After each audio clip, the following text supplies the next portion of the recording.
Well, hello everyone, and welcome to Tea with G. It's good to be with you all again, and really happy to be here.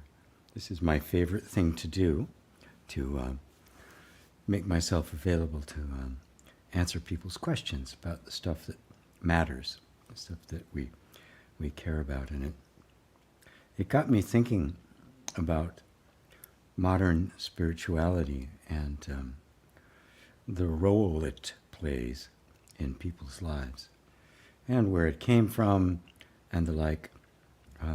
Western religions up to about 100 years ago were really quite dictatorial. They were tyrannical. The church really ran the show, and either the Catholic Church or then came Calvinism, which is, the fire and brimstone kind of approach that now is taken on by the evangelicals. And there's an enormous amount of emphasis in Western culture, which is there's been kind of a schism there. We have this real tyrannical, real rule-oriented, do everything the way it is, you're going to be punished.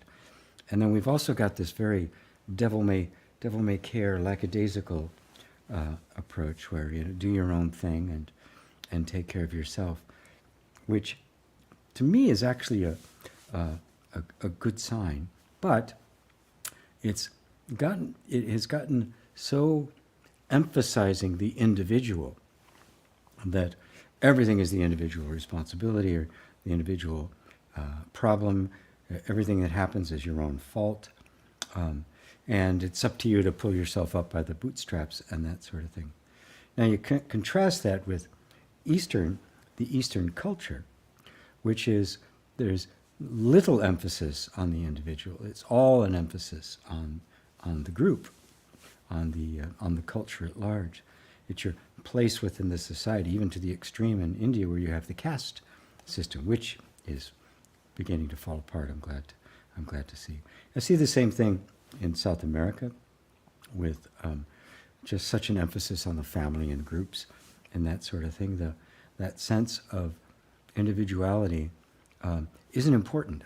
And so you had things like you could have monasteries and nunneries and the like that were very, very strict in their rules, and people really didn't have that much of a problem following them. To sacrifice yourself to the whole, to immolate yourself, was regarded as virtuous.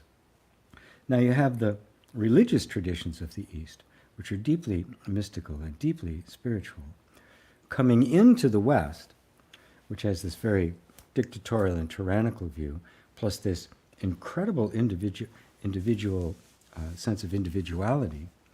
And it's been a bit of a tumultuous marriage because the ideas in the Eastern spirituality far outweigh and are far more potent and useful than the petrified things that have happened in the West. But it's been rather tumultuous. How? And I've heard Buddhist teachers and teachers of Advaita Vedanta making that point at how do you bring a rich and deep theological and philosophical view into a culture, allow it to adapt and respond to that culture without losing the essential teachings. I mean, how do you change the costume without changing the guy inside the costume? And it's a big question, one that I've wrestled with myself and a lot of spiritual teachers have. Exactly how much concession do you make to the cultural bias and the things which are really transient?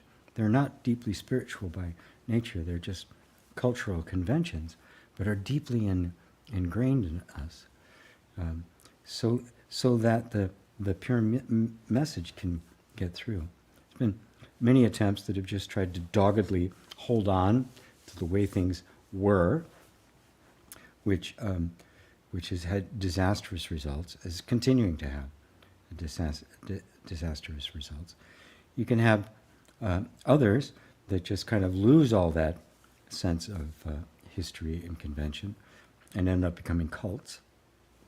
End up being dictated by a single person or a small group of people.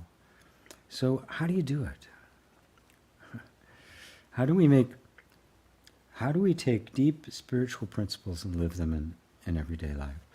It has come down to an individual practice, your own estimation, experimentation, and seeing what the results are going to be. I've looked at it a lot myself, and I've gone back and forth. How strict should it be? How strict should your posture be in meditation? How consistent should it be? How long? How much time should you spend in meditation? What about public service and bhakti and service to others? These are not questions that have cultural answers, and I think probably the biggest blessing of our time is that we're having to work out these deep questions without cultural bias. We're having to do it almost with a clean sheet. And in my experience, what I've found, having been much more of staying strictly on a purely metaphysical or non-dual path, that the need of the day, that the costume, the inflection, the language that spirituality has to take on today, has to meet with the language of science and the insights of science, as well as the incredible need for psychological and emotional healing in what has become a very, very toxic environment. If spirituality can't extend itself to be an influence in that dimension, then it's going to become extinct. It's going to be bowled over by scientific materialism. But I think it can. I don't see any contradiction between various forms of psychotherapy and emotional healing, energy healing, and the like, and the deep non-dual principles that the nature of all things is essentially subjective, and that the world, the sense of identity, the sense of who you are as a separate self is an illusion that wreaks havoc on a person's life. That's the ultimate understanding. But if you try to enforce that into a world that simply isn't ready for it, it'll actually create more misery. It'll create suffering. I'm so happy and grateful that I just came across, I've come across over the last couple of decades the teachings of the Buddha and the teachings about the dedication to the ending of suffering. That any spirituality that's worth anything has got to contribute to that. I think the big thing that it offers in the realm of emotional and spiritual healing, while it can and should make use of all the various kinds of tools and techniques that are available through self-help and psychotherapy and emotional healing and the like, which I do, there's a dimension that spirituality brings to the party that's missing from them. And that is the sense of an original, pure, innocent being. That in your essence, you are an absolutely pure, divine being. And that nothing has ever touched that. And that ultimately what we're doing is not trying to fix or improve a particular personality, that we're trying to remove from the persona all of the things that have inhibited it from coming closer and closer to who it really is. In that score, I see a lot more language and conversation in psychology and the like about one's true self, their authentic self, that which is completely and totally natural, which I see as a really, really good sign. That to take it to the nth degree, there's a complete dimension of utter purity that lives inside every single individual. And that the whole point of our life is to access that.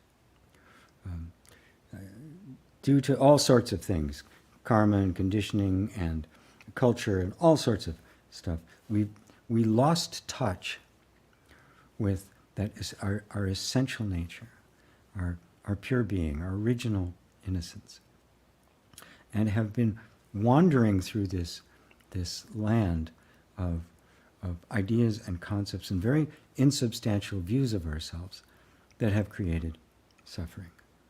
The motive to create suffering, and the willingness to look at the traumatized self, the wounded child, all the stuff in us that was never really loved, and then seeing it in the context, because this is kind of the inevitable result of 12,000 years of cultural development, ever since we stopped being hunter-gatherers and started forming cities and hierarchies and rules and religions and the like, that we're in a really interesting time, difficult time, wherein all 12,000 years have congealed in the time we are all living right now. And what we're all experiencing is not just our own discomfort, our own struggles, our own kind of confusion as to who we are. We are experiencing the end of a long cycle of an illusion or a delusion. And this is what it feels like.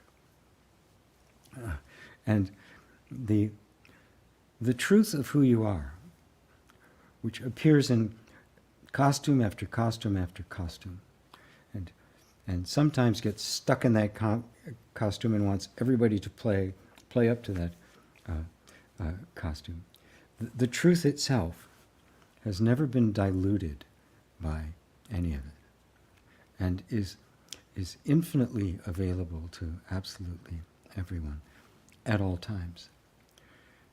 But the process now of dismantling all of our illusions and our assumptions without creating new ones is a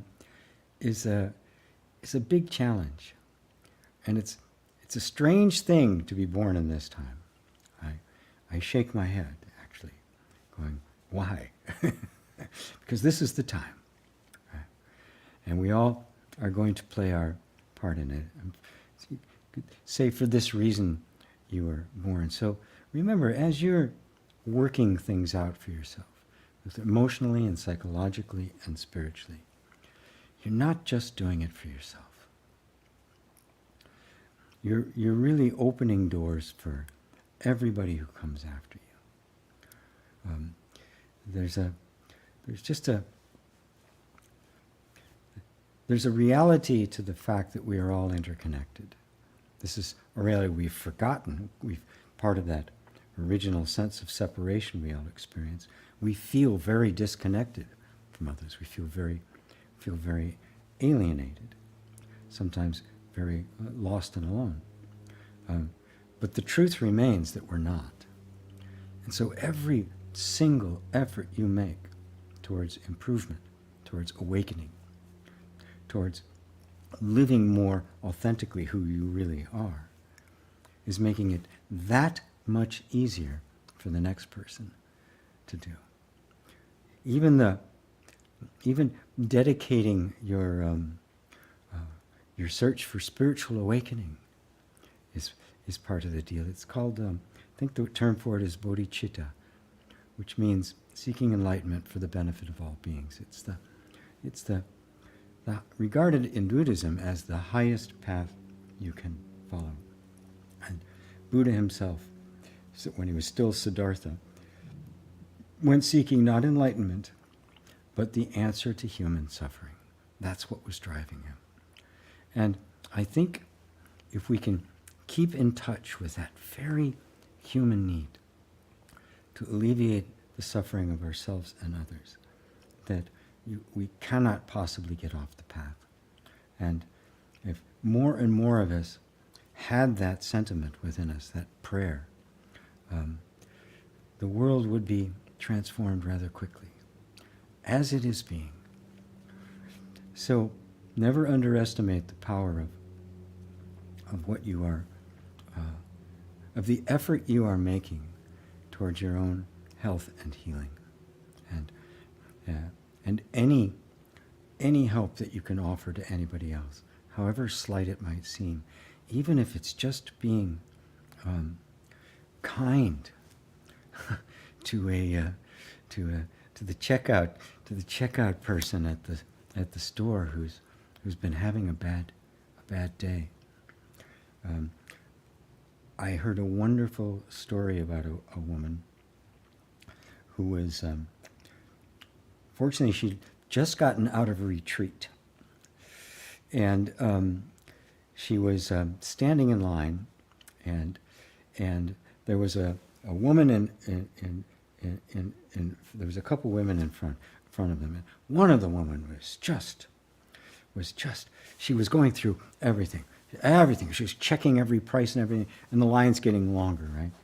Well, she's finally done with that, and the next woman is just full of herself. She's so angry about it, and she really, the cashier, why is she doing all that kind of stuff?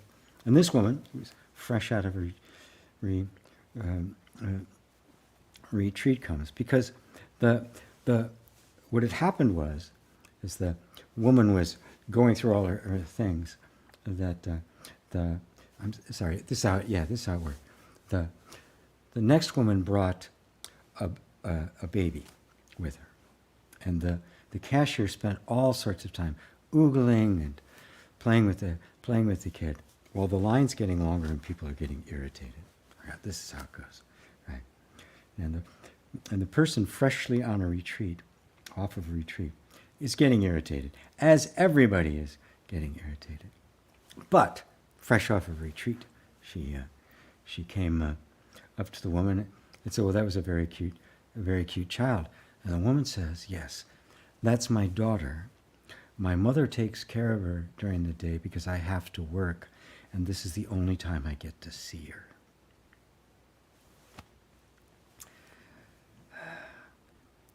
Now imagine if that irritation had taken over that woman rather than the spirit of the retreat, and she had been mean or critical of that woman because she didn't know the story.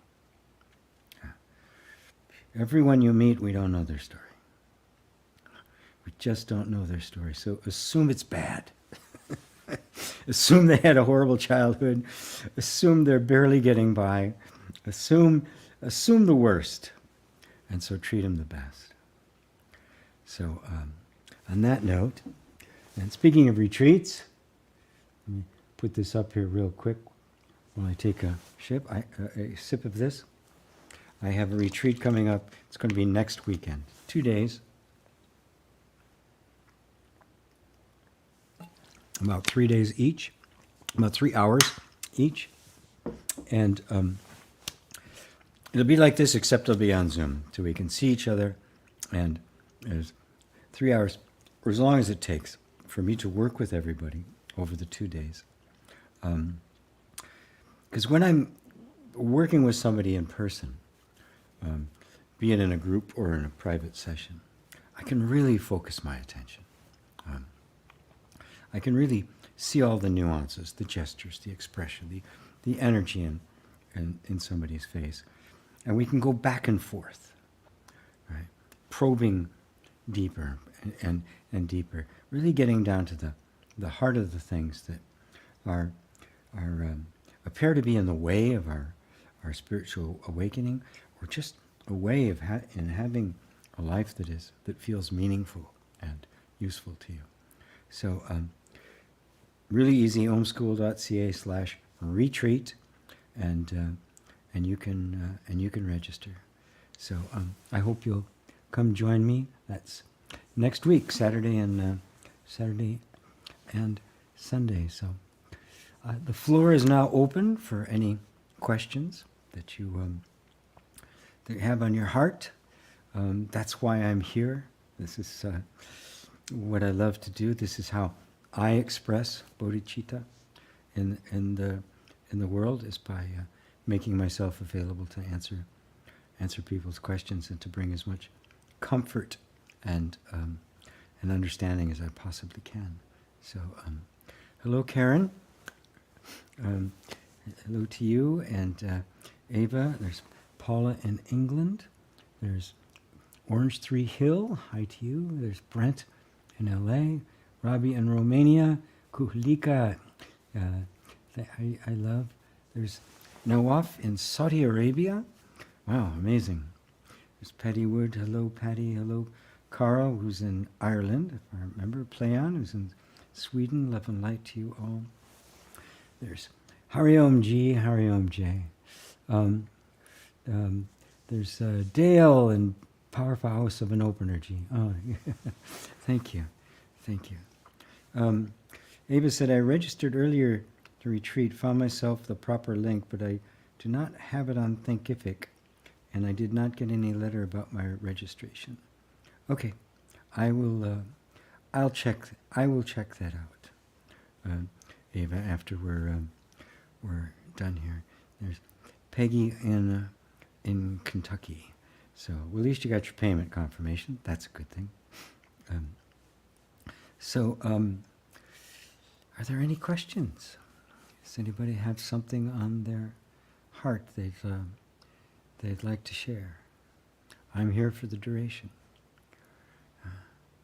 Any meditation in particular that helps slow down the perception of time? It's flying so fast lately.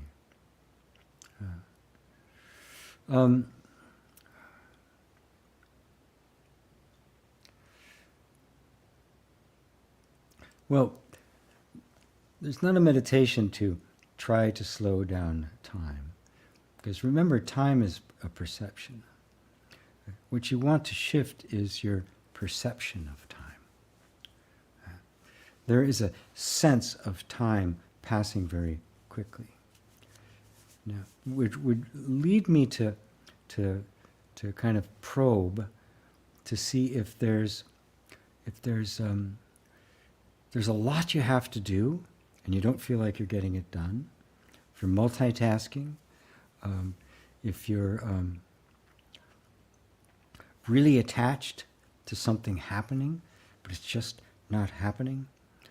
All of these can create the perception of time moving very quickly. That is, the feeling of I'm out of time. Right? Time is running out. And I suppose if you look at it just from the point of view of the human life, I suppose it is, right? But our perception of time is quite distorted. Time isn't a fixed thing. It's the relative distance between two events. Right? And the observer of time, the one who can say time is going fast or time is going slow, is that observer actually in time? Or is it standing someplace else? I'd love to do the meditation, but to take you out of time altogether. And to do that, you have to notice that there's this strong impulse to do, to get things done, to make things happen, right? And that when that strong impulse is there, um, the, that sense of not having enough time to get it all done is going to be quite predominant. So take a step back. Just look at the entire context, and not just the sense that time is passing so quickly, but the place you're standing that makes it look like it's passing so quickly. The state you're in that says, I've got to get this all done. I want to succeed more in my life. I want to have more getting more out of my life. Right? All of those things put a pressure on us, which then begins to give time a characteristic like there's a shortage of it. Well, what if there isn't a shortage? And what if you can actually step outside of time? Because if the speed of time is relative, it's purely perceptual, then there is no absolute speed of time. In fact, if there were no events, there would be no time. Which is why they say that time began, as well as space, at the Big Bang. Because prior to that, nothing was happening. And where nothing is happening, there is no time. And so you want to step out of this sense, the feeling that time is going very fast, and step back to go, well, what's noticing, witnessing to the fact that time is speeding up or slowing down? Is that speeding up or slowing down? It's just a very nice way to kind of withdraw. So a meditation would be to simply inward, as you move inward, starting by watching the breath and just relaxing yourself, bringing your attention into the body, which has its own rhythm, right? The rhythm of the heartbeat, right? That's the only time it knows. It's the rhythm of breath, the rhythm of the heartbeat, the lymph, the stuff going through the body, right? That is the time of the body, nature time. Right? And then take another step back at all of the sensations and thoughts and emotions that make up that state that said this is a problem. We need more time. Things are going too fast. Take one step back to that and notice that that too is something that you're perceiving. It's something that you're looking at. But keep your sense grounded in the body, which is the natural rhythm. Right? There's a rhythm to life. Right? And that is something that's trustworthy. You can anchor there. The mind doesn't have an anchor, so it looks for one. Right? If it looks in the right place, it looks in meditation and the like, which basically takes you out of the mind and all of its activity, right? And sets you apart so that you can watch it compassionately and lovingly, but not get stuck in it. But not get so absorbed in it that the ambitions and aspirations of the mind get mistaken for you and your life purpose. Your purpose is to simply be present and to cultivate kindness and love and tenderness and patience and the like. Whereas modern life is pushing us more, do more, faster. And it's just something that infects us all. I find myself getting, I gotta get this done.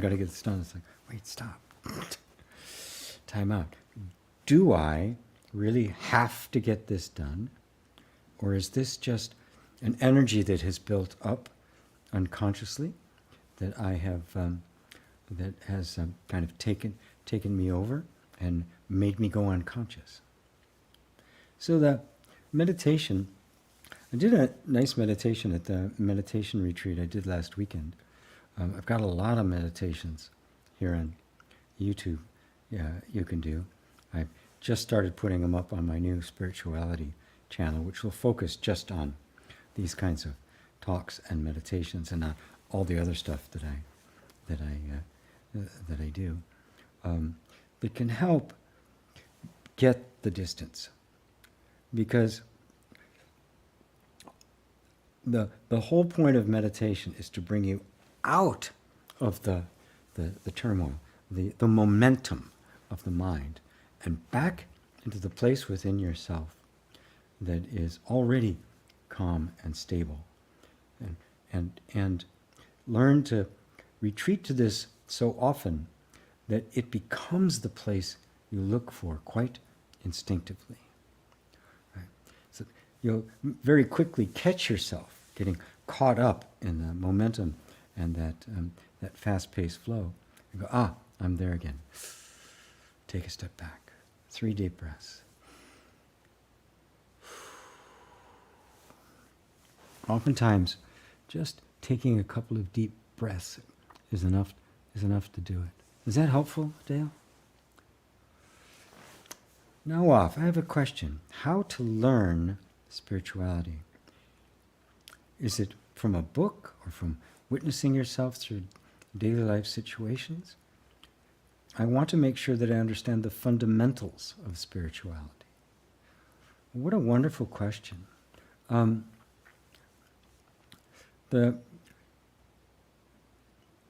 The deepest, I think the first fundamental that you seek, you've already found.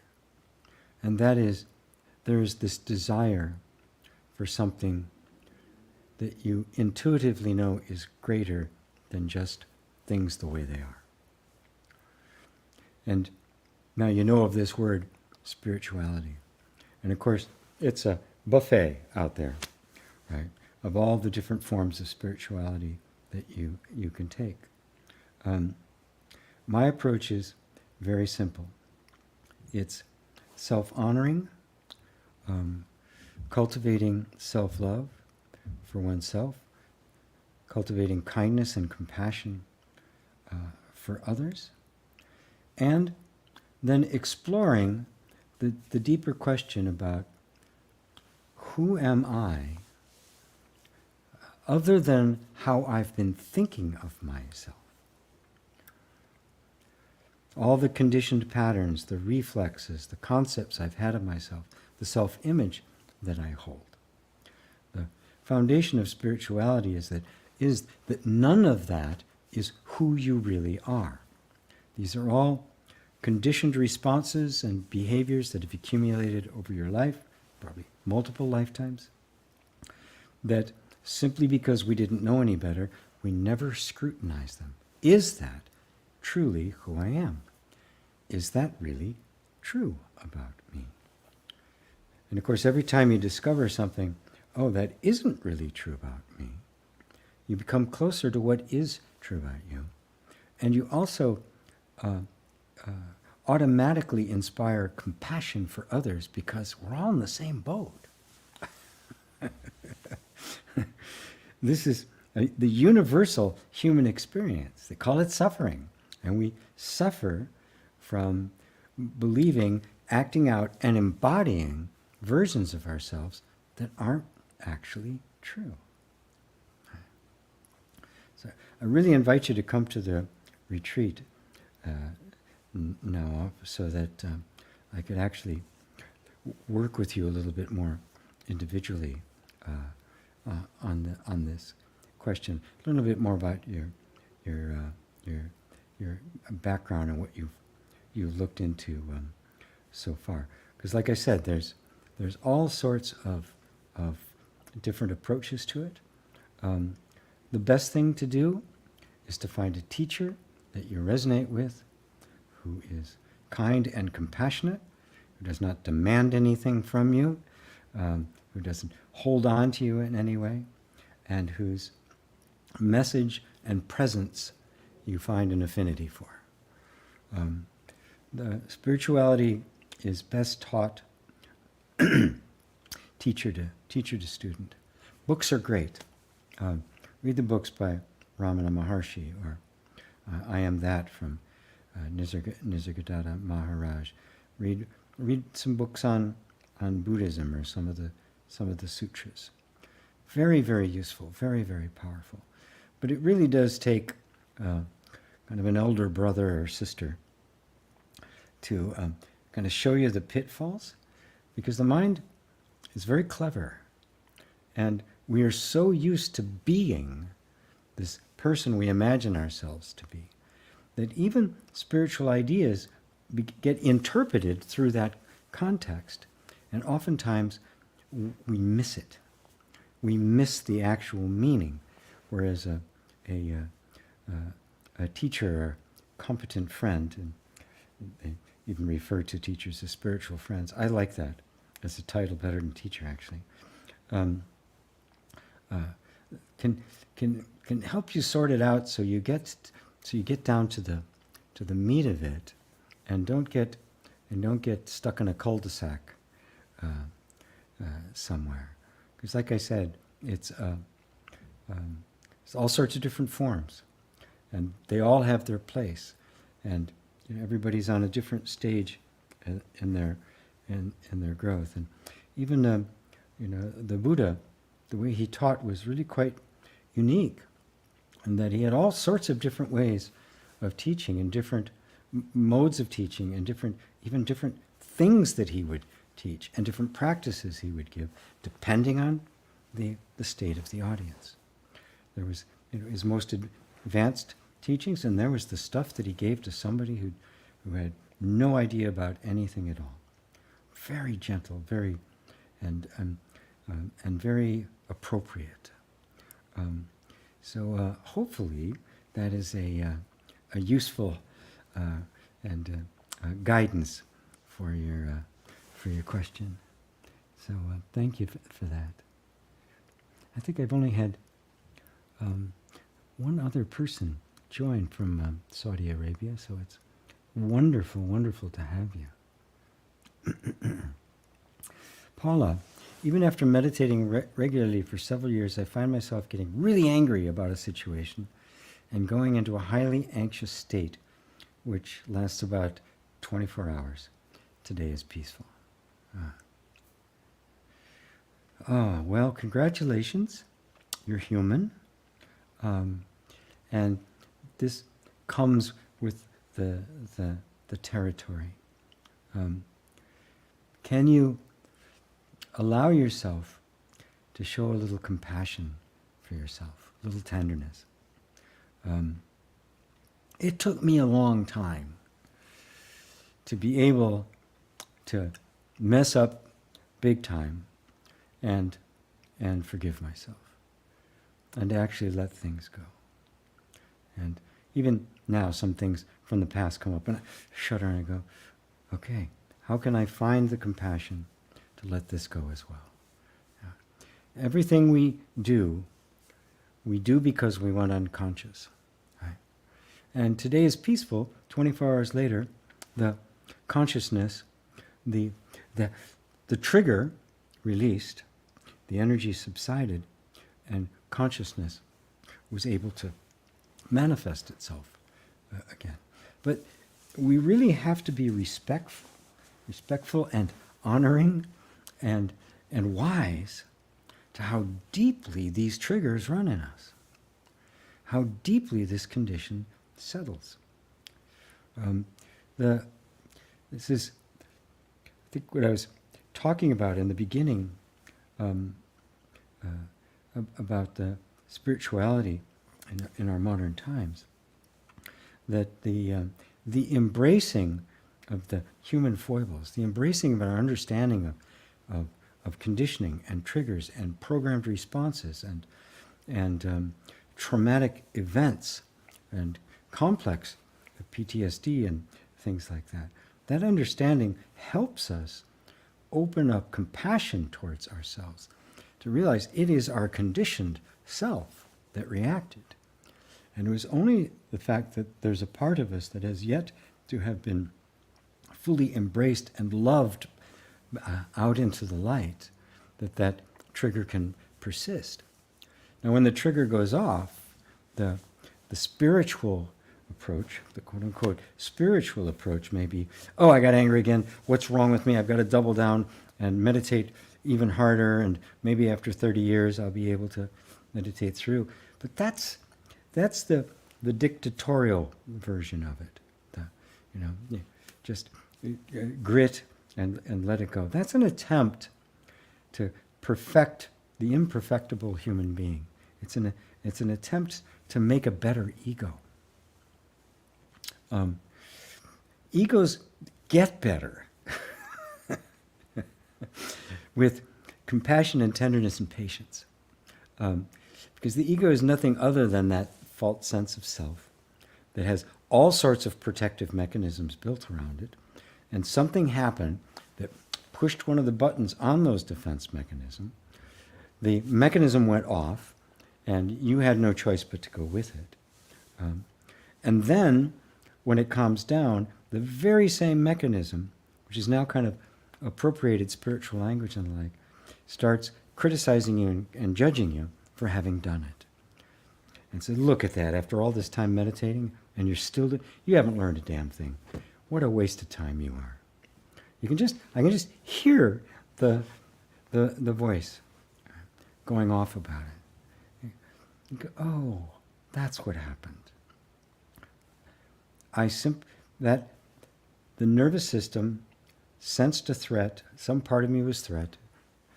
Since my body wasn't threatened, it was the egoic mind, which is very subtle, right? It's very active in the body as reactive patterns. The ego is not a thing.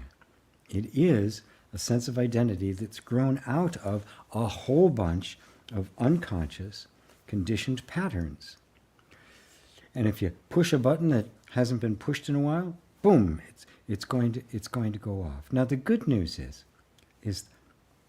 the more you respond to that triggering with self-love and compassion, and then some love and compassion, you went off on somebody, right? And took it out on them, to have compassion on them, and do what you can to make amends. But primarily, become wise and see, that's what happened. I got caught again. Okay? And next time, it won't last 24 hours, maybe 12, maybe 8, maybe 1. And eventually it'll be minutes. Eventually it'll be the feeling of the trigger happening, but it'll be enough consciousness that you don't give life or embodiment to it. Right? You feel it, right? Yeah, I just got triggered big time, and what I normally would have done if I'd gone unconscious, or I've acted out in these ways, this is really uncomfortable, but at least I'm conscious enough that I don't have to act it out. I can make another choice. There's some space here where I can choose a different behavior, including, you know what? I need to be by myself for a while. I'm going to go take a walk. And if it's an argument with somebody else, or the like, you see it happening, you go, I see it. Okay. Now, what we want to have happen is the trigger just disappear. It will eventually, right? If it comes up and it doesn't have the ability to embody itself in some way, the feedback loop gets cut. The energy will be there, but if you're really kind and compassionate with yourself, that energy will dissipate. It'll just kind of, it'll let go to the point where the trigger itself, when it happens, it won't be a trigger anymore. It'll just be something that happened and nothing will react to it. But remember, you're not the one reacting. It is the conditioned nervous system that is reacting. You are not your conditioning. You never have been, and you never will be. You are the witness of all of this, which brings us to deep compassion for ourselves and our conditioned selves. But you are not that self. The thing that happened is the conditioning happened. It happens to everybody. It has to happen to every living creature on the planet in some form. Right? And with the human being, though, this capacity for a sense of self, we identified with the conditioning as myself. So this trigger is my trigger. It's my bad behavior. It's my anxious temperament. It's my volatile temperament. It's not. If you can see it as simply a natural functioning of the nervous system that is just extremely sophisticated and complex in human beings, you'll begin to forgive yourself. Oh my God, it just got me again, that's all. Right? I got duped again. All right. Now, with compassion and love, the potential for being duped again gets lower and lower. Because the very first thing by giving a compassion and love is you've cut off one of the feedback loops. One of the feedback loops is self-criticism and condemnation, judgment, maybe even shame. That feeds into it. But if that's the first thing you do by saying, no, I'm just going to recognize this as that I got duped, that I got triggered, the nervous system got triggered, and I went along with it because I didn't know any better. But I'm going to really give myself a lot of love and credit for catching it, even in 24 hours, and celebrating that. And not participate in the other part of it, which is to go into shame and blame. And all those thoughts that go in, just know, oh, that's part of it too. So I don't do that. Instead, I'm going to cultivate this compassion towards myself. Yep, this is what happens. This is what it means to be a human being. There's no way out of it, except in. Does that help, Paula?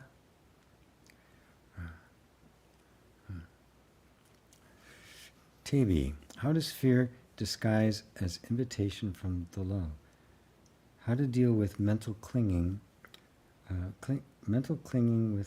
with one thought, especially with body itching or pain. How the body heals itself. Well, clinging is a natural state of the egoic mind. It's the natural state of the unenlightened mind. Right? And now the first thing to notice, which is very good news, is that there's an awakening that's taking place because you are noticing the mental clinging. It's not comfortable. You don't like it. You want to get rid of it. I understand, because it's very uncomfortable. But you're seeing it. Now that's something to celebrate. A lot of people never recognize the fact that they are clinging to something. There's a certain distance that happens if suddenly, you know what, I'm just obsessed with this thought. And at first, we don't seem to have the power to be able to stop it. But the very act of seeing that there's this clinging to something, and you can feel it in your body. It's not just in the mind. Right? The body itching or pain is the clinging. You can feel the tension. So some of the things you can do are some somatic exercises for bringing the body out of its fight and flight state.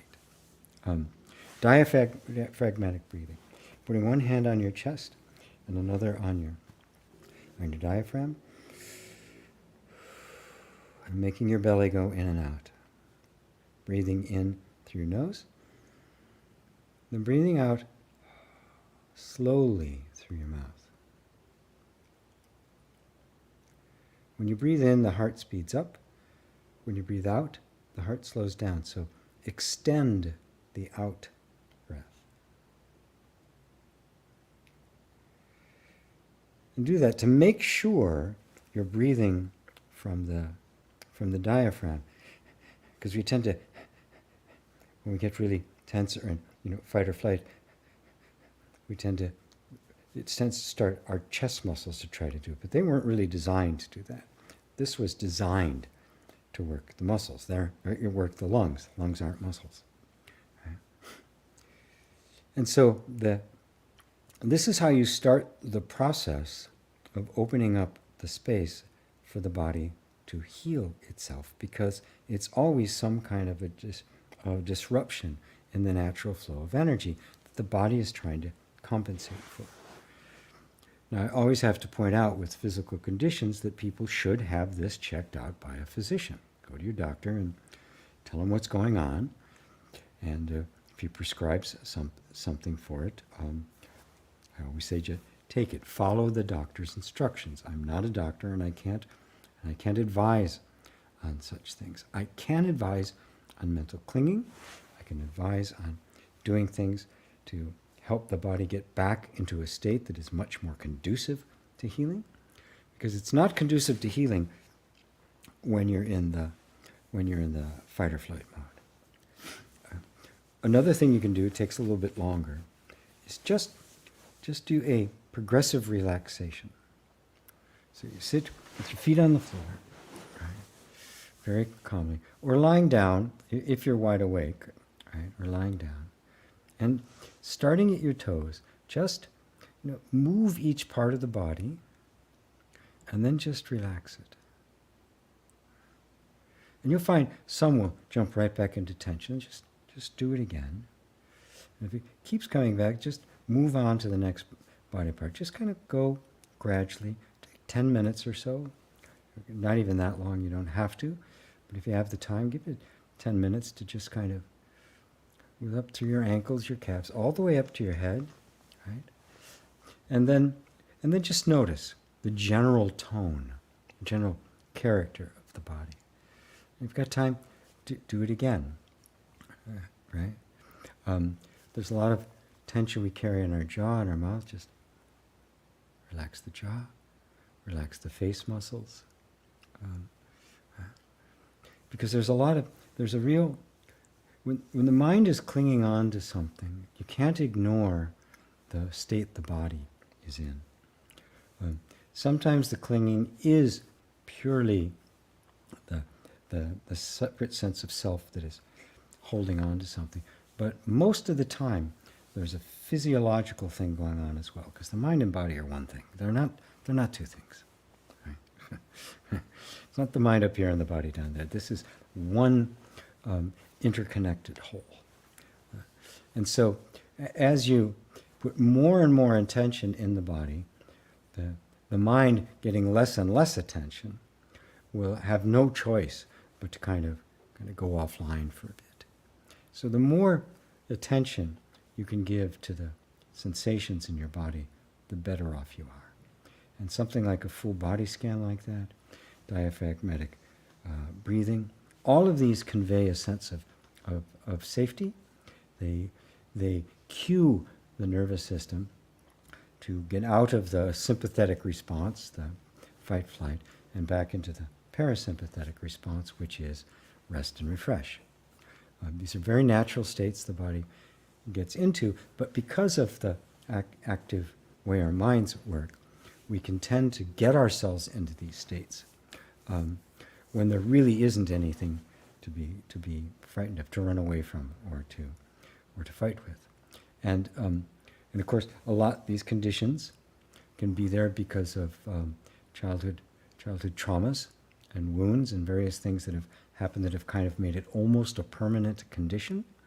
And for that, you may need to get some more specific help from somebody who works on things like that, which I do. Many others. Do. Some people are real professionals and they specialize in it. Because trauma is not something to be trifled with, but all of it will involve these kinds of somatic releasing, these somatic exercises. All of them will involve this relationship between the mind and the body. And even the constriction that's there because of the triggering of some kind of trauma that happened in childhood can be, while the entire trauma cannot be released, the body can certainly be brought out of the fight, flight, and even freeze states. Which is very, very, very, learning to work with the body is an important skill, and I think is an important skill for the modern spiritual teacher. Hope that helps you, Tavi. Peggy, I found solfeggio frequencies on YouTube. It's healing. Do you see them as helpful? I do, actually. There's a lot of things that are binaural beats. I've put some binaural beats into some of my meditations. I even made an app with somebody a long time ago where we used solfeggio frequencies and binaural beats. They're very, they affect other people, some people more than others. Some have very profound experiences with them. Some don't feel anything at all.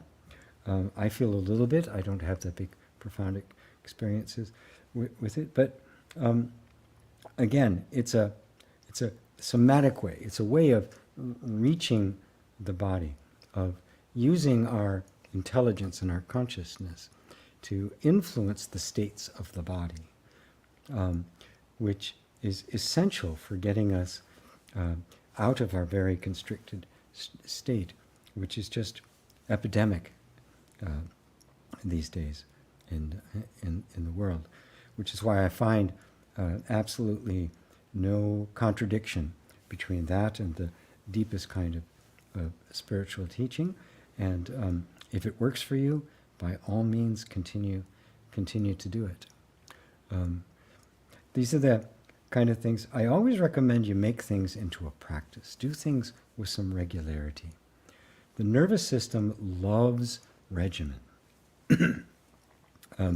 And if I've recently started doing these things I call presence tapping. I'm using EFT and basically doing it's kind of a guided meditation, but it's really all to just get people's attention, to be really centered into the body, because I found that to be the best anchoring point for the deepest kind of spiritual inquiry.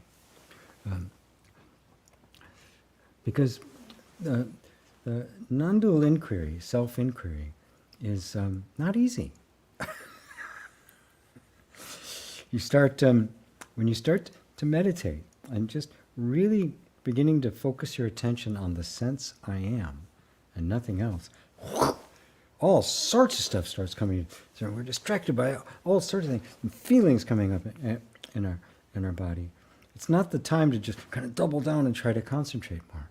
It's really to regard all of this with enormous amount of compassion and love, and realize that, wow, I'm witnessing now, as I sit here just trying to do a simple self-inquiry, I'm witnessing lifetimes of karma right here in front of me.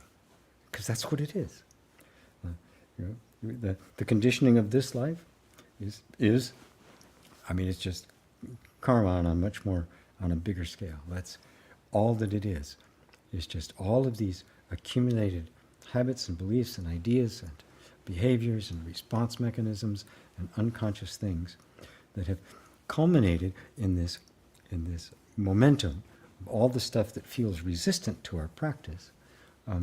And so if you just stay present with it, right, and stay in the body with it, and do things like solfeggio frequencies or binaural beats to help the body stabilize itself, you're actually opening up the whole picture for the healing of stuff that goes way, way back, and also beginning to drop out of that state of resistance, which begins to dismantle the egoic mind, and you find things getting easier. The good news is it doesn't matter how many lifetimes of bad stuff have accumulated, but even a little bit of awakening is an antidote. But for many, it becomes kind of kind of shocking when they expecting to have some great awakening where all the problems would go away. Suzuki Roshi, the famous Zen master, is one of the first people to bring, I think he was the first guy to bring Zen Buddhism to the United States. Somebody asked him, was enlightenment the end of all the problems? And he just said, no. we kind of think, oh, there's this state I'm supposed to get to where it's all going to vaporize. Well, this is the state, and by being really true to it, you awaken the trust and equanimity and even a sense of humor. So that's my view on that, Peggy. Thank you. David, you mentioned earlier about your own spiritual work is making a difference. I sometimes feel so exhausted in it, like I haven't gone anywhere, like I can't see my progress, can't see the forest for the trees. Yes, it can feel that way. It certainly can. So the first thing to do is to question yourself and say, well, what are these results that I'm expecting that I'm not seeing? Are they real? And has anything changed about me?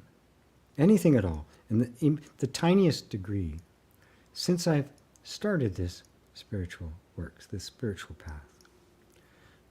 Since I've started on the path to my own healing, and recognized the difficult place I came from, the kind of horrific treatment I received early on, and the various kinds of just constrictions and wounds that were created by that.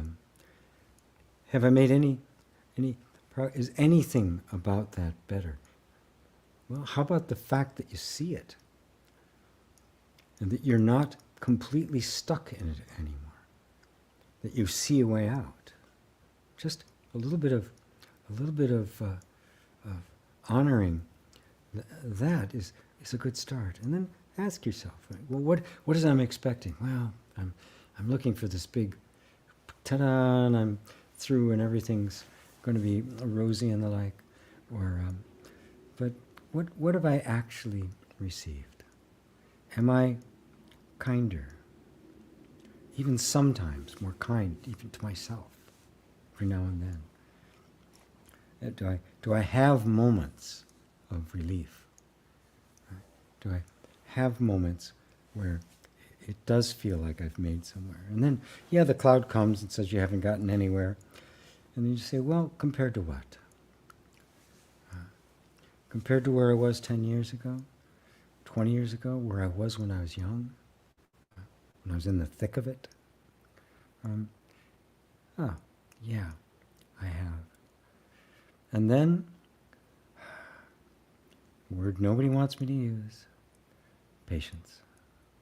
We're all in a hurry for enlightenment because we imagine it's this state of just utter, that there are no more problems at all. Yeah. Well, maybe there is such a place, or maybe, but the mind turns that into a quest. I've got to get to this place that it imagines to be absolutely perfect, like a heaven, and then compares every moment you're experiencing now with that and says, see how inadequate it is. Right? But just being with this moment, just the decision to be with this moment just as it is enlightenment. That's it. That's all there is to it.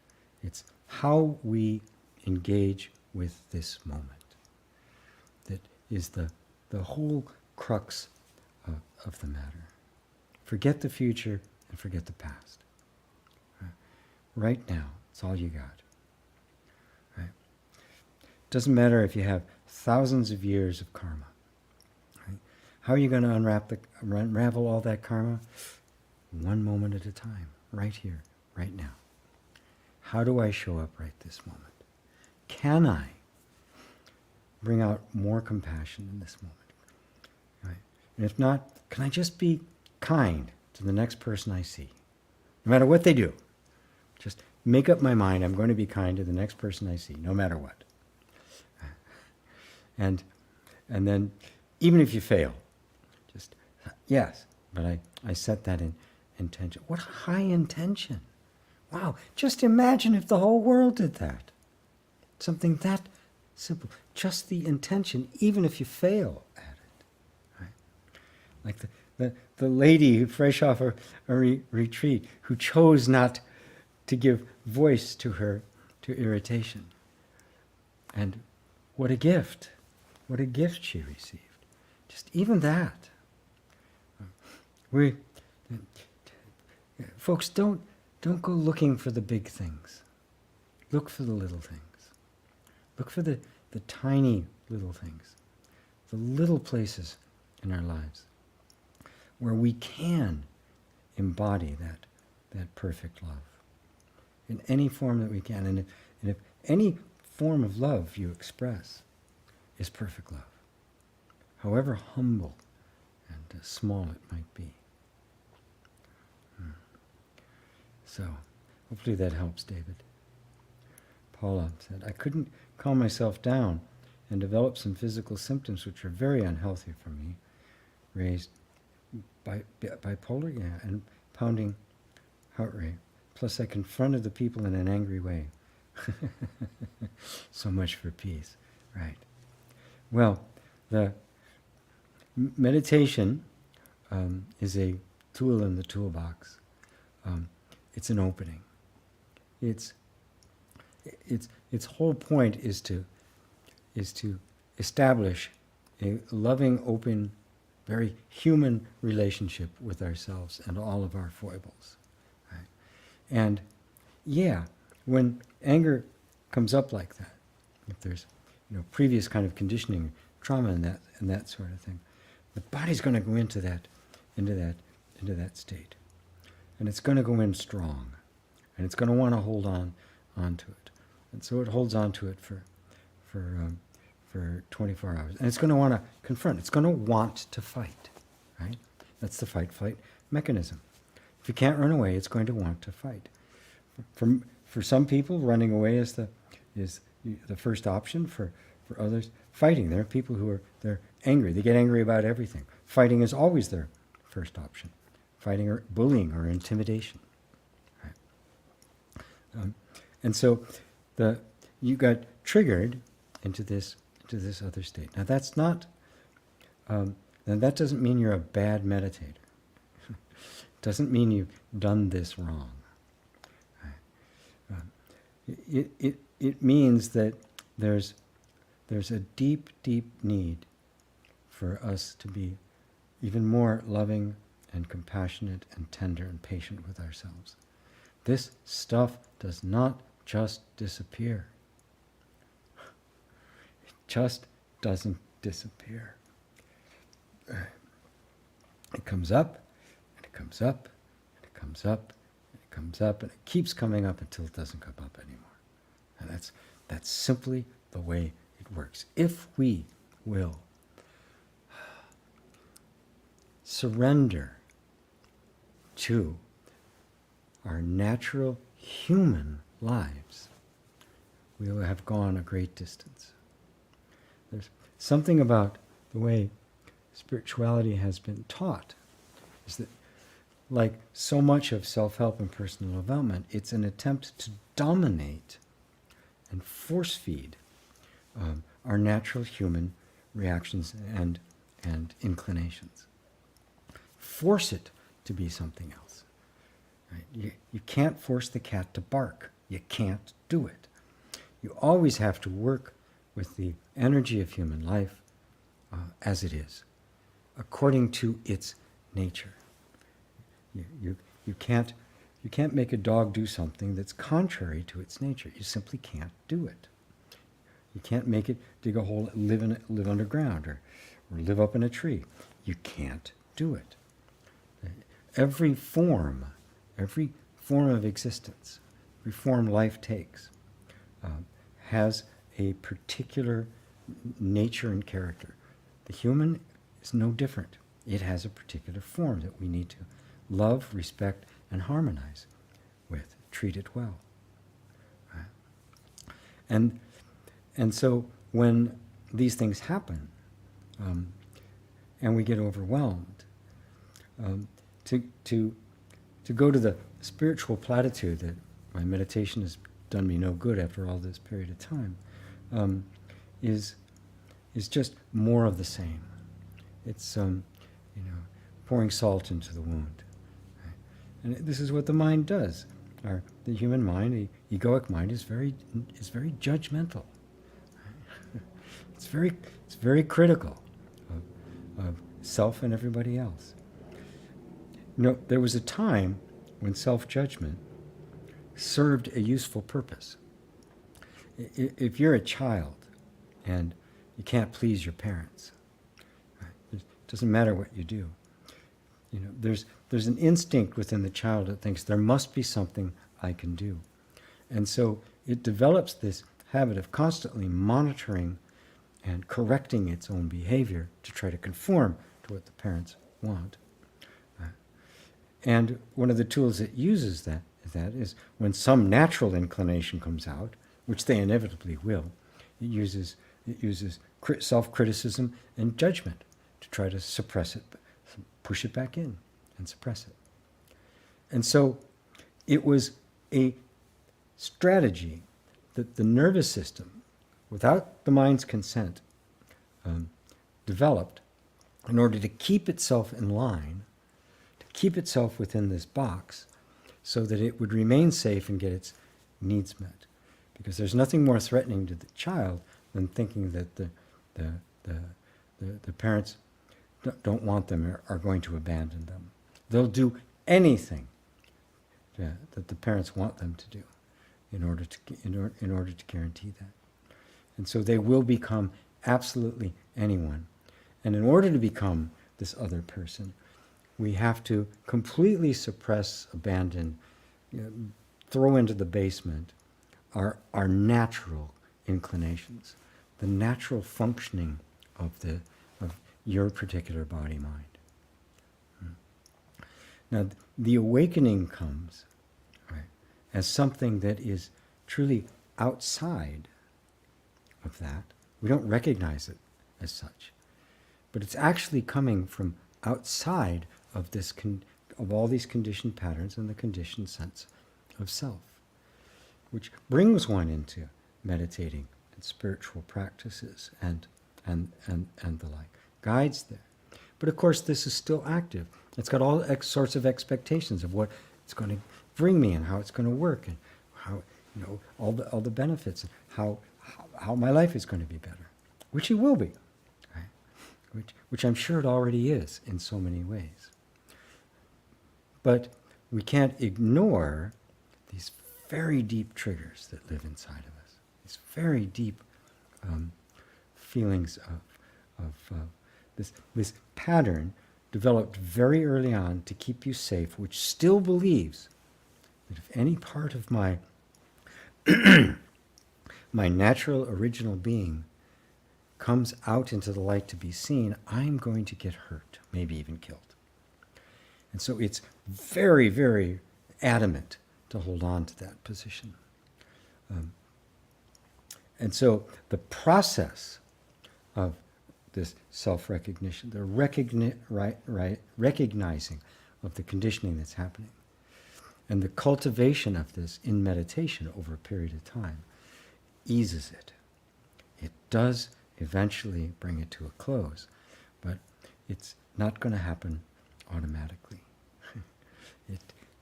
These things can take time.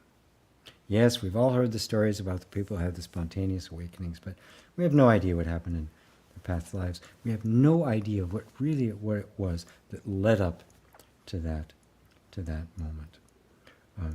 So to look for the glorious, Hollywood versions of enlightenment for our model is just fodder for the mind to criticize where you are now.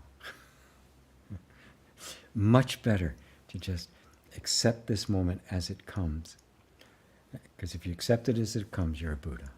It's that simple. So I hope this is helping you, Paula. I know what it feels like to wrestle with these behaviors that they're not you anymore. They don't make sense for you. They're not part of who you really are, and you know it, and yet they keep recurring. Right? And they seem to just take over body and mind. Right? Also, learning somatic releasing exercises, like the ones I mentioned for Tabi, very, very helpful. They help the body more quickly come out of the fight state, right? and back into the state of social interaction, of community and bonding, as well as rest and bodily function. It's higher functions of the mind as well. Just so it's part of the deal. At least the way I do it, it is. So, Tabi, does EFT help to heal physical pain? How does thinking make us sick? How to break these patterns? The I is asking a question. Who is afraid of his death? Let me relieve the fear of the death of I. Relieve from the fear of the death of I. Okay. For you, I'm going to suggest you set aside the ideas about who's asking the question, who's afraid of his death, right? It can be very, very confusing. It can be it's a non-dual introspection that can be very confusing, and as you've discovered, runs into a lot of inner resistance. So just set that aside for a little bit, and instead, let yourself be present with the body. I use EFT all the time with people. It can help with physical pain, often does. You have to remember, again, I iterate, you have to see a doctor and not rely on it, because it's not an accepted medical treatment. It is close to being accepted as a treatment for various kinds of stress-related things, but it's not what doctors normally prescribe. Go tap. Yet, with every illness, no matter what it is, there is an emotional component to it. Even if the emotional state was not the cause of the pain, there will be an emotional reaction to the pain that will exacerbate that pain. Now, I have heard of instances where the pain just completely disappears. I've actually worked with people and watched it happen, right? But I don't sit here and promise things, right? Because our minds immediately glom onto it, and if it doesn't deliver, what happens then, right? And also throw out the ideas about thinking is making us sick and the like. That's really just kind of, it's more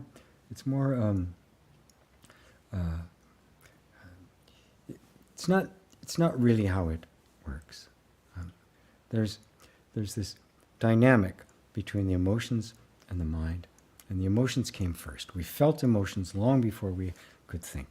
We felt emotions in the womb, right, where there was no thought, and we were, I don't know how old before thinking began to appear on the scene. Right? So the deep traumatic wounds we have are emotional. They happened to us before we were thinking. They're not psychological distortions. They're energetic distortion. What EFT does is, by communicating to the body the sense of safety and comfort, it is opening up some space for energy to begin to flow in the ways that are much more healthy and normal. And when you direct it specifically at physical pain, you're not trying to get rid of the physical pain, but you're trying to establish a healthy relationship with it. Because sometimes physical pain is the body telling you, hey, I need some attention. Right?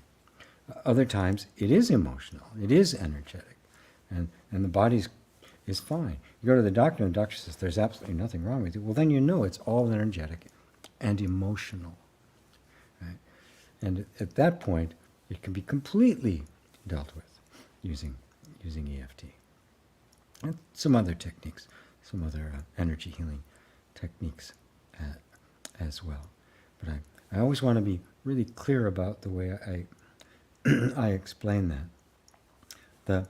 The thinking is kind of the last thing, and we do pick up ideas about health and that sort of things, but they won't really resonate, they won't sink in, they won't really have the effect unless there's some kind of a hurt emotional state there. So tend to your body and your emotions. That's my recommendation for you, Tavi. Hello, Carl. Liked your story, GP. A lot of times I can easily find patience for others but not myself. If I observe it, it seems to come from when I was younger and felt I could never do anything right. Yeah, there you go. Right. So be present with that and just kind of entertain the idea that what if it wasn't true? You can do this while tapping.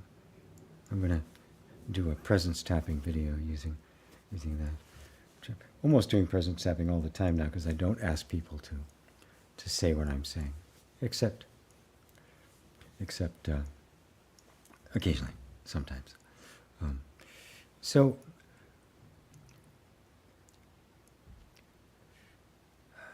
the very fact that you're observing it, to me, is the good sign.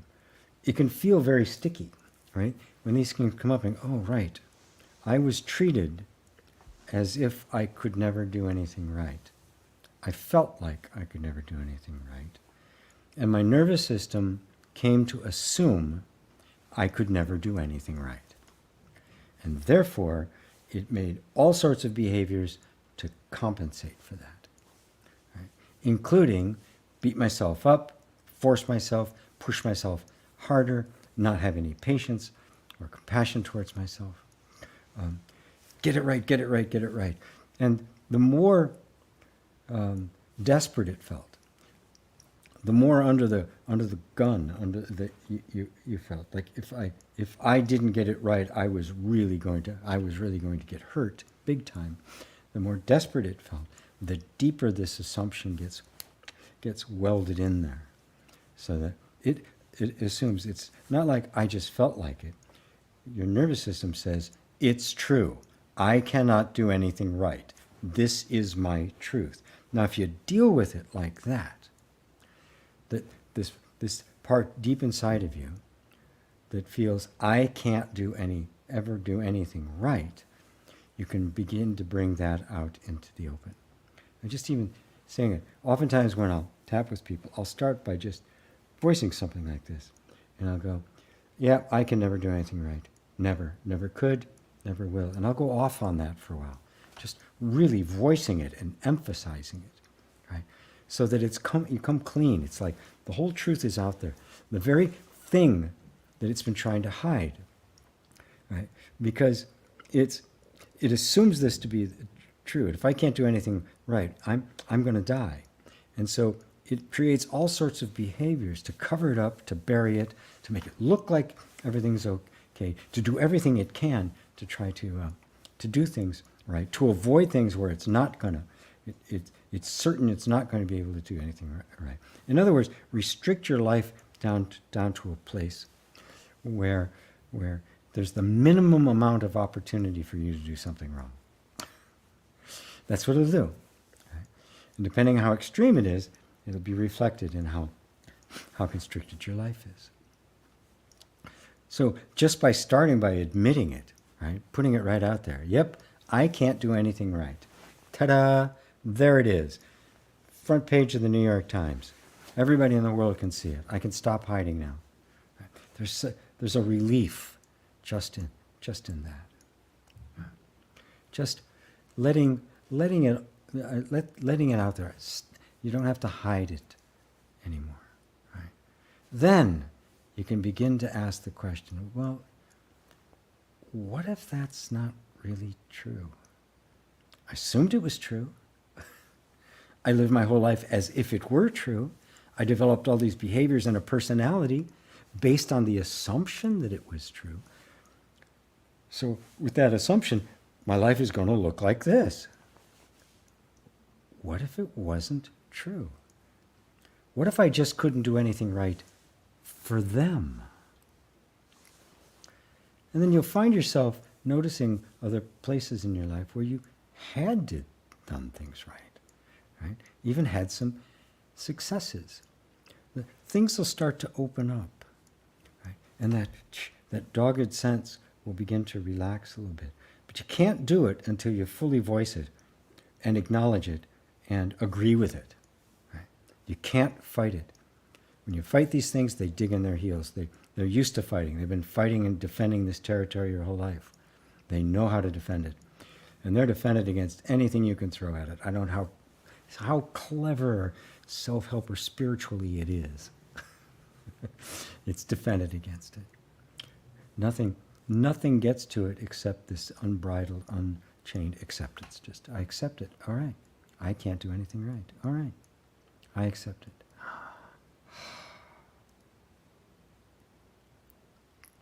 Nazarene, so wonderful to see you. Beautiful background. Thank you. Yes, my new place and my plants with my grow lights and my Buddha fountain.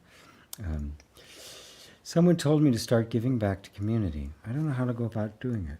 Is this part of the path? Secondly, what am I supposed to give back? Well, the moment somebody tells you to do it and you start going, what am I supposed to do? Is this part? Do I have to do it? It's ignore, forget it. Forget they told you to do that. Right? There's a natural capacity towards compassion that we all have. Right? I do know of things you have given to the community. There are things that you have to offer. Everything you do can be done as an offering. Right? We can do stuff. We can even help others with very self-absorbed motives. You know, what's in it for me? Now, no human being is going to be able to overcome what's in it for me like that.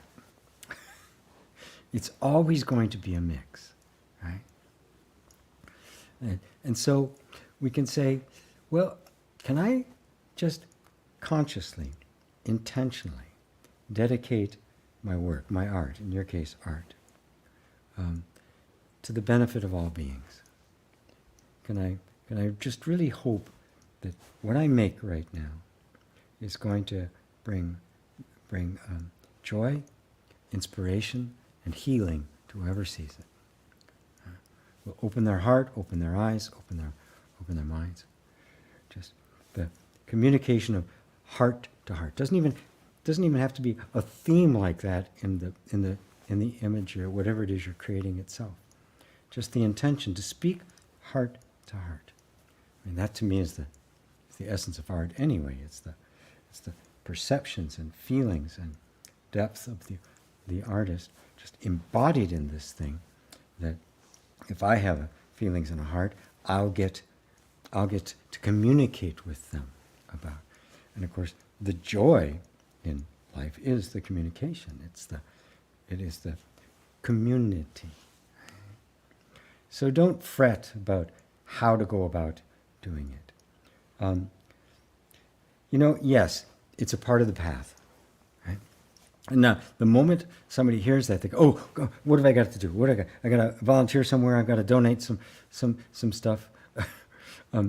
Immediately, the mind takes over and tries to turn it into something it's supposed to do in order to be better. Right? Just open your heart. I want to benefit all beings. Right?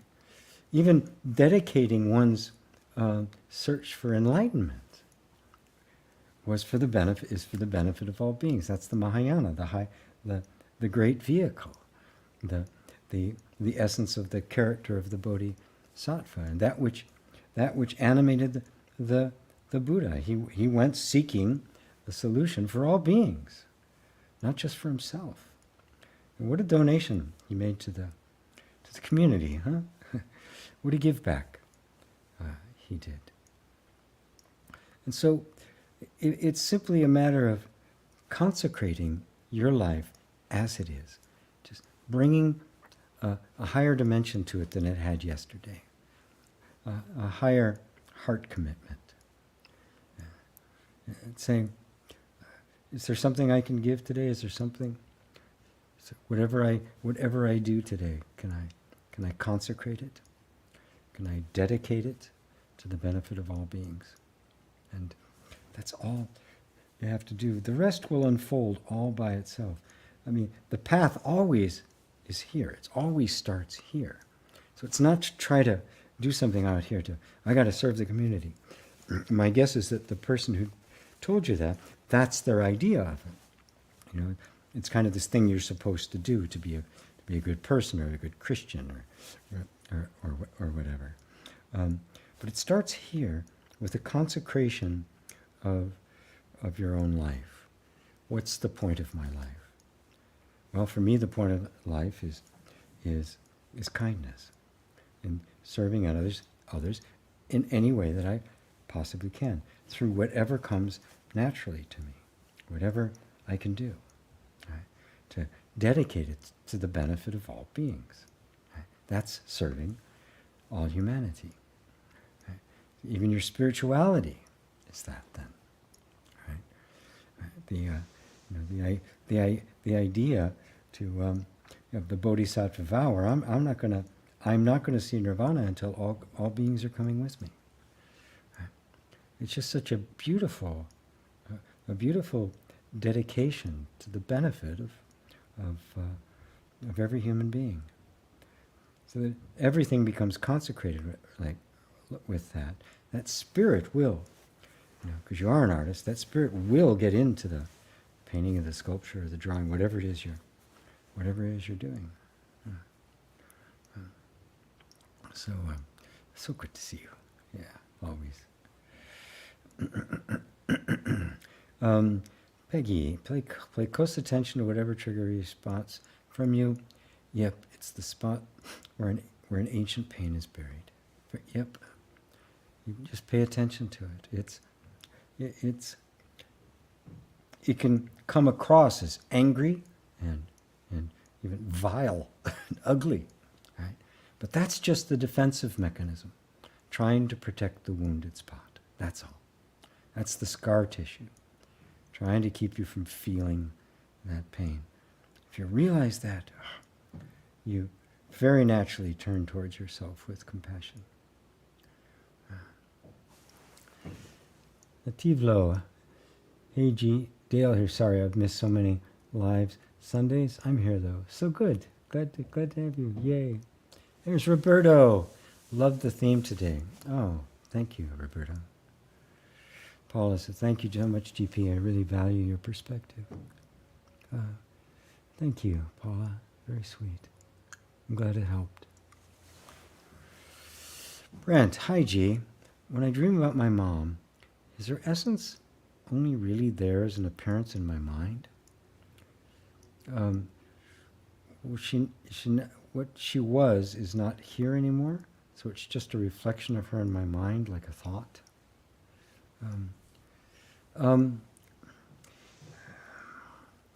We like to think of it. We think of it that way, right? Because we hold on to people through our memories of them, emotional memories, mental memories, and the like. Is there more to her? Absolutely. If that's all there were to her, her life would have ended with the body. But nobody's life ends with the body. The consciousness continues. The sense of individuality continues. When you begin to probe deeply into it, you find that the consciousness that appears as an individual is more than the individual. It is the consciousness that appears as all individuals. Now, we don't try to grasp that with your mind. It's something to just kind of take into your heart as a contemplation. That when I truly explore the sense I am, I find it to be impersonal. I can't find a boundary to it. Everything I know of as my individual self, I see as an emanation from it, as an activity going on in it, right? Coming and going, changing over time. But the essence, the place from which it all emerges, does not have a form. It is not constrained or outlined in any way. If it was, then it would be stuck. Then consciousness would be stuck within this, within a definition. And so when I really look at consciousness, myself, in myself, consciousness as myself, because where else am I going to look? I'm going to be looking at my own experience of consciousness. Okay? And I find that everything about me as a person that somebody will remember and regard is happening, is coming and going.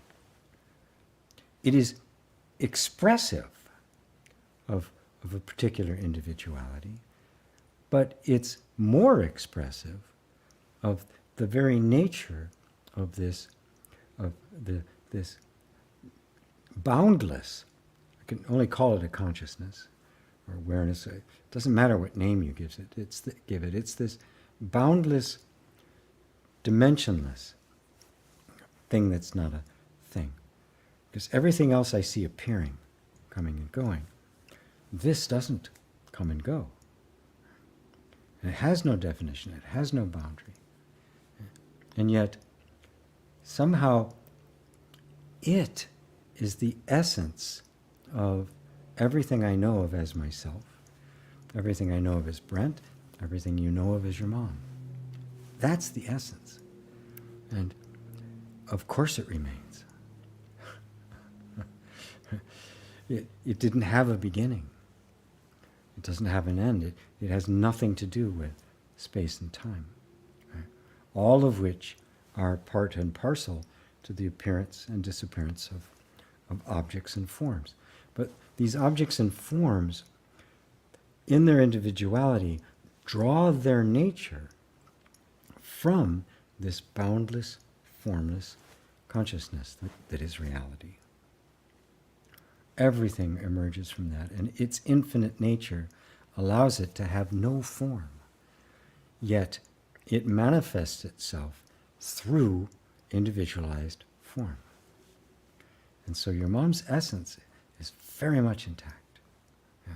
Nothing missing whatsoever. Right? Your essence is very much intact. Mine is. Right? Because to that, in that place, there's no Brent, there's no mom, there's no me. Now, you can take that and go and try to deny the experience of individuality, but that's missing the point. Right? Mom, Brent, GP, they don't exist as entities in and of themselves. They're manifestations. They are the very embodiment of the disembodied nature of all things. So it is just the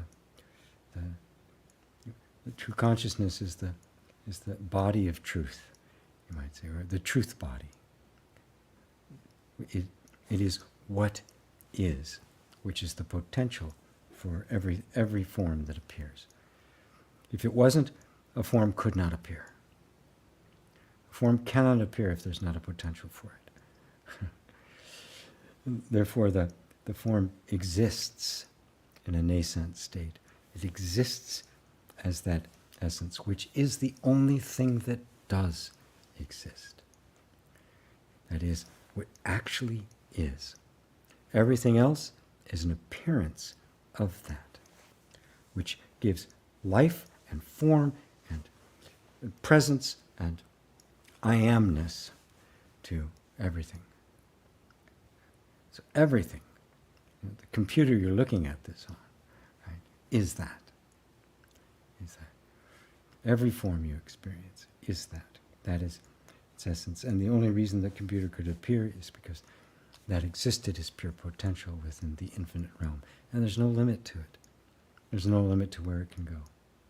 It is inexhaustible. So, say hi to Mom for me. She's way more than just an image in the mind. The persona, that particular form, right, is that's not just an image in your mind. It's in your body. It's in your life. It's in your heart.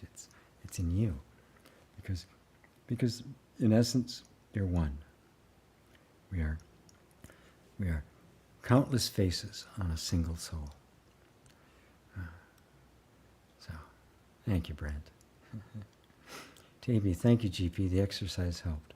Perfect. Yeah. For you, more and more, spend more and more time with your body.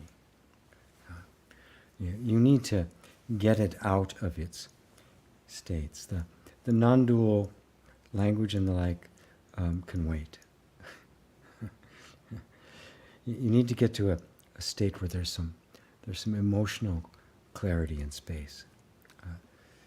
And then there'll be plenty of opportunity for the deeper messages to begin to come in and touch you and move you further. So, David and Elaine, great to have you joining us. Jay, one way someone put it when it came to these difficult emotions, and even the difficult ones, was to see them as our best spiritual teachers. They help us as a practice and grow more in awareness that the pleasurable emotions, both difficult and pleasurable emotions, serve as reminders to the impermanence of life. Yes. And we don't want to make impermanence an intellectual idea, because then it sounds kind of scary, or sounds like I'm going to disconnect from life. Oh, it's impermanent. Nothing matters. Right? This is the middle way. It is not an extreme in any direction. So everything that arises within you, right, when you are awake, becomes the opportunity to awaken more. Right? Oh, there's a feeling here. I love this feeling. I have a tendency to want to cling to this feeling and push this other feeling away. But that's just kind of squeezing it. Why don't I just let go of this feeling and see what happens? See where it goes. Because no feeling lasts forever. I can try to hold on to pleasurable emotions and memories and emotions, but they're fleeting. They go. I could try to get rid of the unhappy ones and the painful ones, but they seem to be persistent. So this magic art of just being able to let go, let them be there. That's the practice, because we're trained not to. Our instincts are not to. Our instincts are to run towards or run away, seek the pleasure, avoid the pain. It's a very natural impulse, and it's gotten more extreme as the way culture has developed. We're very adverse to feeling anything bad. We're not supposed to feel anything bad, but being with these emotions, with tools with which you can process them, right? Just being with them. I'm going to be with it and hope it passes. There's tools you can use besides meditation, and there's body things that you can do. But the intent being equanimity, to be willing to really be present with life as it is, not how I want it to be, not how I think it should be, but to really be present with it as it is. Then you discover the natural impermanence or fluidness of life, but at the same time you discover the preciousness of life. You discover the wonder of it, the mystery of it, the beauty of it, because you're not clinging to a particular form that it's supposed to come in. This is what it means to live with with an open heart. But it is a practice. It's something that has to be cultivated. It doesn't happen like that. Our patterns of and habits of resistance run very deep within us. Our habits and patterns of trying to control things and make them be the way I want them. They're deep habits. They run very deep in us. It takes first awakening to see that they are habits, and then the practice of that awakening by gradually undoing them, by being increasingly present. So when you're practicing the awareness, you are living as the Buddha. You are living that awareness. It doesn't have to be the fantastic insight or aha moment or great position of power or anything like that. It's just, am I living this awareness with what's in my life right now? And this is my teacher. This is my practice. This is my life. Your life is your practice. This is my cushion. Right? This is my Zen. Thank you for that, Jay. What are we doing here? Mystic, faith. My Sheikh, even when I hear that purpose is about serving others, I feel stuck. Since I feel I don't have anything to give others, and hearing my prosperity is relying on me, finding my purpose makes me afraid of never doing my purpose, afraid of always. You don't have to find it, love. Yeah, as I pointed out to Nazarene, that's what people say, right? They're just trying to make you behave the way they think you should behave, what you should be doing with your life, right? Your purpose was first to get free from where you were, what you have. Now it's to continue that road to freedom, and freedom means I choose, right, when I'm giving. And the work you're doing right now, whatever it is, even if you're just looking for work, right? You dedicate to looking for the work to the benefit of all beings. That's all you have to do, right? That's it. That's the Bodhisattva vow. That's it in a nutshell. There's no change in behavior required. There's no penalty for not having fulfilled it. There's no divine super being watching over you, counting up all your mistakes, right, and forgetting about all your all the blessings that you've brought. We're always living our purpose, which is to simply find out who we are and be free. And that inevitably involves, if I find out who I am, I find out who you are, because we're the same. There's no difference. Right? We're all cut from the same cloth. We all come from the same place. We all emerge. We're different manifestations of exactly the same thing. So if I discover something about myself, I've discovered it about you, which opens my heart to you, which is serving you, which is serving all humanity, which is serving others in the most natural and right way. How life calls you to do that is irrelevant. It's absolutely irrelevant. Right? Some people make a big spectacle out of it, or putting a lot of money in a foundation or something like that. Other people, it's very simple, very humble. You know? Can you be kind to the next person you talk to? Just set the intention to be kind to the next person you talk to. Done. You have fulfilled your obligation. And it feels so good, maybe I'll do that again. And again. And again, because it feels good. Oh, wow, this is great. This is really a great way to live. Right? Anytime it's a pressure on you to do or behave in a certain way, it is the ego. It's the ego that has suggested it to you, and it's the ego reacting to it.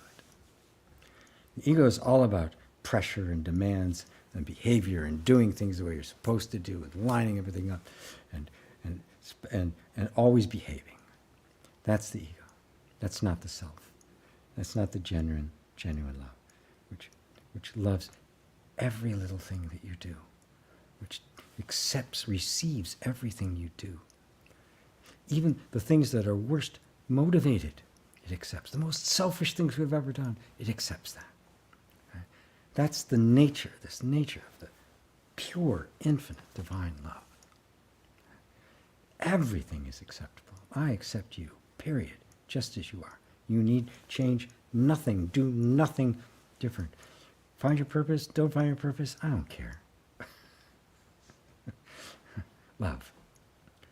You are welcome here. There's room enough in here for all of us. Ah, thank you, Faith. I love you. I love you, my spiritual daughter. Nazarene, gratitude. Thank you. Thank you. Daryl, hey there. Long time. Great seeing you. So how or why do you say the sense of individuality remains after physical death? Death. Oh, I think you answered it. Thanks. Yeah. Yeah. There's always a sense of individuality emerging. Yeah, always. Because the self expresses itself through individuality. What I don't mean is that me, as a person, I go from one lifetime to another. The person falls away. Right? And things remain. There's some, karmic momentum and the stuff that remains, right? And a different sense of individuality appears. But they all have their root in the same place. This infinite, whatever it is, whatever it is, it's the real deal, and everything comes from it, and it is this infinite nature that gets manifested. But the only way an infinite nature can manifest itself is by taking individualized form. Without it, it's formless. It's unmanifested. It doesn't exist. It's potential that never is realized. And so the manifestation and the essence of the manifestation are one. There's no duality there. I am nothing, I am everything. There's no duality there. So, I answered it. Hope I answered it again better. Different. Thank you, G. Beautiful. Oh, you're welcome, Brent. Okay. But Daryl, countless faces from a single soul. Beautifully stated. Thank you. Thank you for your kindness and compassion, Paula. Oh, you're welcome. You're welcome. Thank you for receiving it. Jay says, yes, it's easy to hold on to the good feelings and feel stuck in the bad feelings. Yep, and it's a perfectly human thing to do. Don't spend one moment beating yourself up about it. Go, oh, here I am stuck. Looky there. Here we are stuck. There we go. Kindness matters. Yeah, amen, Daryl. Nonetheless, we have our work cut out for us. Amen. Multiple for reawakening and awakening and awakening and awakening. Imagine awakening to be a theme, right? That it's not a momentary event, right? It's not something happens, ta-da, like the concert last week. That it's a theme that's constantly running. It's constantly redefining itself, right? Like it's reawakening. Every moment being awakening, awakening, awakening, awakening. So it's not a moment in time. It's not a historical event. Buddha didn't refer to his awakening as a historical event. Right? He referred to it as the awakening of all beings in all time. Right? It wasn't something that happened. We celebrate Siddhartha, who became Buddha, and that day and everything that has flowed from it. We celebrate every great master that has ever emerged. But what they're always pointing at is that everything is the awakening. Everything is the theme that's always happening. So every moment is awakening. It's awakening. It's awakening. It's an awakening. Every moment is enlightenment, enlightenment, enlightenment, enlightenment. No matter what it is. Right? Even if your life is just filled to the brim with distraction and noise and everything, is there not, right in the middle of it, that which is completely aware of the filled to the brim and the noise and all of it and distractions and the whole deal, that could not appear without this awakeness that was simply there. This out here can't awake. A thought doesn't awaken. The emotion doesn't awaken. They only appear to what? To the awakened one, which is you.